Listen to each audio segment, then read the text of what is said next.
just released in the last few minutes from Moscow, the Kremlin is saying that in regards to that strike on Sumy, that Russia strikes only military targets or military-related targets. Now, joining me is Peter Zalmayev, the director of the Eurasian Democracy Initiative. Peter, thank you so much for your time. Firstly, why do you think Sumy was targeted? I think Sumy was targeted, first of all, because it was an opportunity crime. Obviously, these frontline towns that lay just across the border from Russia, it takes a very, very little time for these ballistic missiles to reach them. And so chances are that no Ukrainian air defenses would react in time to stop them.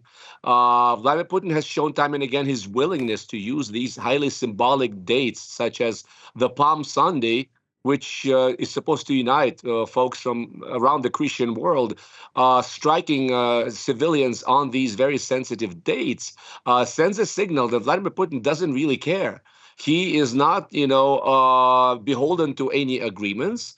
He's also sending a signal to Donald Trump that he probably has to make way many more concessions to the Russian side in hopes of bringing this to a swift resolution. Also, this is a way to show for Vladimir Putin that he feels is confident there's still more Ukrainian territory to be grabbed and more lives to be taken before he's willing to sit down at a negotiating table. Having said that, I'll say that this is a very tricky and risky strategy for Vladimir Putin. He's playing with fire. He knows that Donald Trump is unpredictable. And coming out of this whole tariff saga, quite weakened, I think, reputationally. Donald Trump cannot afford to lose his face in these negotiations, and he's already been sending signals that his patience is running thin with his Russian counterpart. And I want to take you up on that point, because as we've seen in the last 24 hours, there's even been condemnation from within the Trump administration and Trump himself.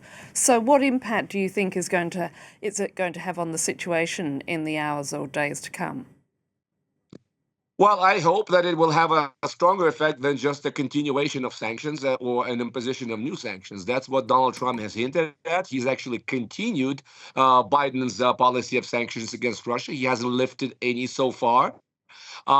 He's thinking about introducing more sanctions. I believe that more sanctions on Russia are kind of a fool's errand. Putin and his economy have shown resilience to these. He's got the backing of China, and he feels secure that he can weather any other sanctions. So I hope that Donald Trump actually will put his money where his mouth was during the election campaign, where you remember he said that if Russia doesn't play ball, he'll give Ukraine more weapons than Biden ever did. Well, let's see if he follows up on that.